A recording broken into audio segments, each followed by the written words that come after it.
السلام عليكم ورحمة الله وبركاته. أعوذ بالله من الشيطان الرجيم. بسم الله الرحمن الرحيم.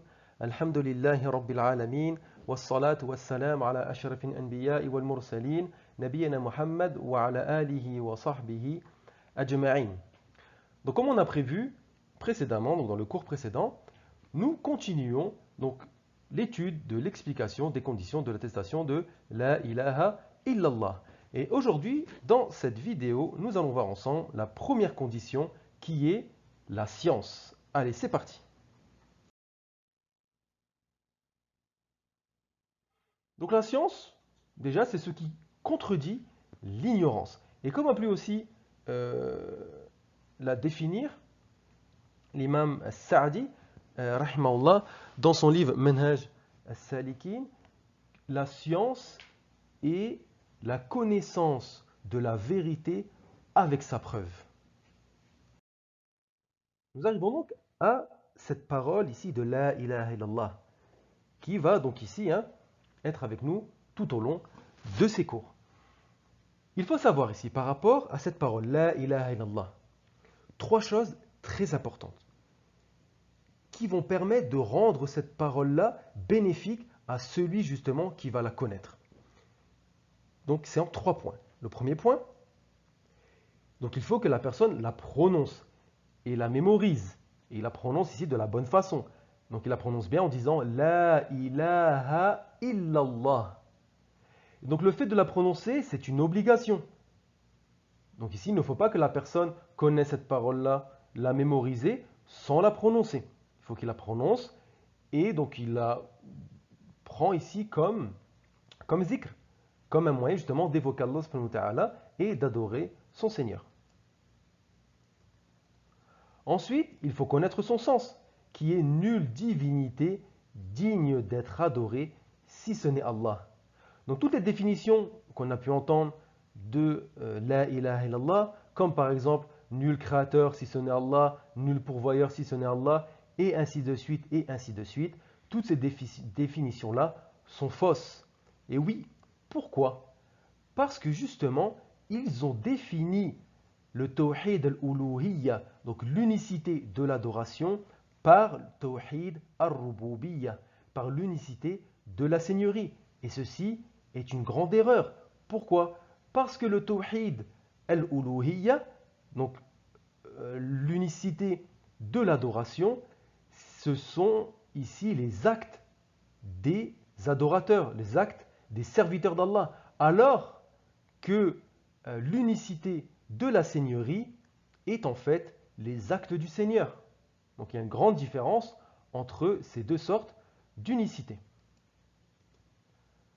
Aussi, il faut bien ici comprendre son requis et justement œuvrer par rapport à ceci, qui est le fait donc d'adorer Allah sans rien lui associer et mécroire en tout ce qui est adoré en dehors de lui.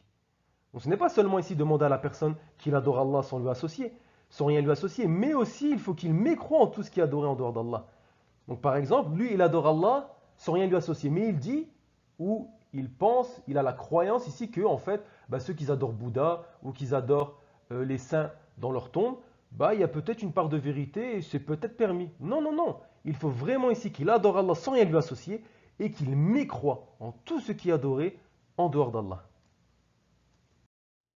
On passe ensuite à un autre sujet, qui est la différence entre l'association majeure et l'association mineure. Donc l'association majeure, lorsqu'une personne va réaliser cette association-là, donc l'association majeure, il ne lui reste plus rien de son monothéisme. Qui veut dire que la personne est sortie de l'islam. Et on demande à Allah subhanahu wa ta'ala de nous préserver.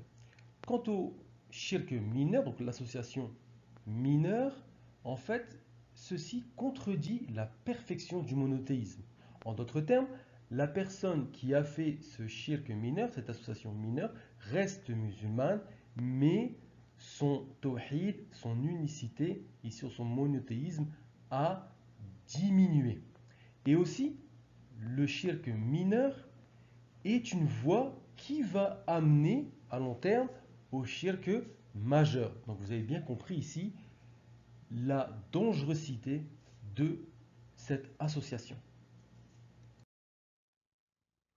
Ensuite, un autre sujet que le cheikh a cité, donc c'est cette question. Est-ce que l'association est terminée? Dans le sens ici, est-ce qu'au jour d'aujourd'hui, il y a encore des personnes qui font de l'association parmi donc les gens de la communauté du prophète sallallahu alayhi wa sallam? Donc la réponse à ceci, la réalité est le plus grand témoin. Pourquoi? Parce qu'on voit donc des gens de la communauté du prophète sallallahu alayhi wa sallam et on entend qu'ils invoquent autre qu'Allah. Ils jurent par autre qu'Allah. Et aussi, ils ont peur d'autre que lui au même degré qu'il doit avoir peur d'Allah. Donc tout ceci est du shirk. Donc comment une personne au jour d'aujourd'hui peut nier que le shirk n'existe plus? Et il va dire, pourquoi vous parlez encore du shirk? Pourquoi vous mettez en garde contre le shirk? Pourquoi vous parlez encore du tawhid, encore le tawhid, encore le tawhid? Ben oui, parce qu'aujourd'hui, on trouve des personnes de cette communauté et on demande à Allah subhanahu wa ta'ala de les guider, qu'ils font ces genres d'œuvres-là. Donc ils invoquent autre qu'Allah, ils jurent par autre qu'Allah et ainsi de suite. Donc tout ça fait partie de l'association, donc que ce soit mineur ou majeur, comme par exemple jurer par autre qu'Allah, qui est donc de l'association mineure, mais par contre invoquer autre qu'Allah, ou bien la peur d'autre que lui, au même degré que la peur d'Allah, donc ceci fait partie aussi du shirk majeur. Ensuite, nous en venons maintenant aux preuves donc, de cette condition, d'accord, qui est la science. Dans un premier temps, la preuve dans le Coran, qui est la parole d'Allah. Sache donc qu'en vérité, il n'y a point de divinité digne d'être adorée à part Allah. Donc qu'est-ce qui nous intéresse vraiment dans ce verset? Donc c'est la parole d'Allah subhanahu wa ta'ala, sache.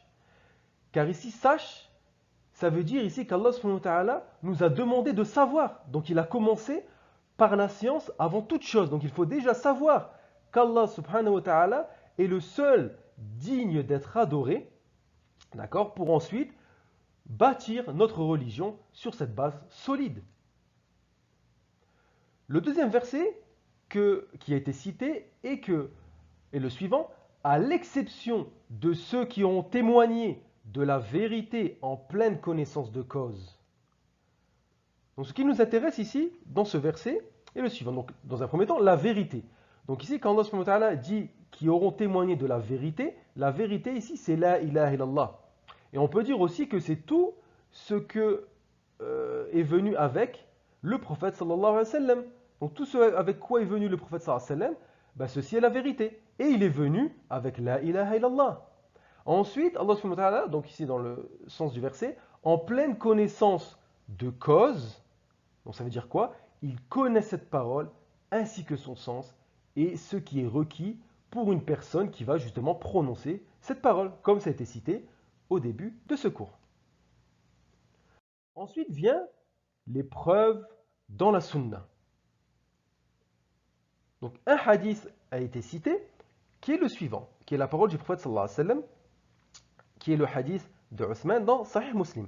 Celui qui sait qu'il n'y a de divinité digne d'adoration si ce n'est Allah entrera au paradis. Quelle bonne nouvelle pour ceux justement qui ont su qu'il n'y a de divinité digne d'adoration si ce n'est Allah et sa place sera au paradis.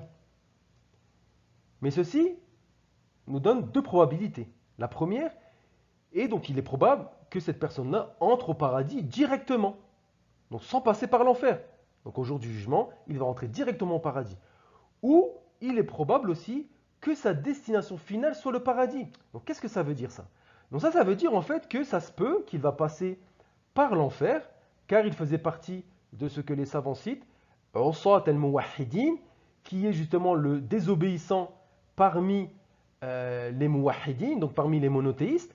Donc lui, il va rentrer en enfer, mais sa destination finale va être le paradis, après qu'Allah subhanahu wa ta'ala l'a purifié en enfer, donc de ses péchés. Donc très bien, donc nous continuerons à expliquer ceci dans une autre vidéo, Inch'Allah ta'ala. Donc on passera à la deuxième condition. On se retrouve très vite et très bientôt, Inch'Allah ta'ala. Subhanakallahumma wa bihamdik. Ashhadu an la ilaha illa ant. Astaghfiruka wa atubu ilayk. Wa sallallahu ala nabiyyina Muhammad wa ala alihi wa sahbihi ajma'in.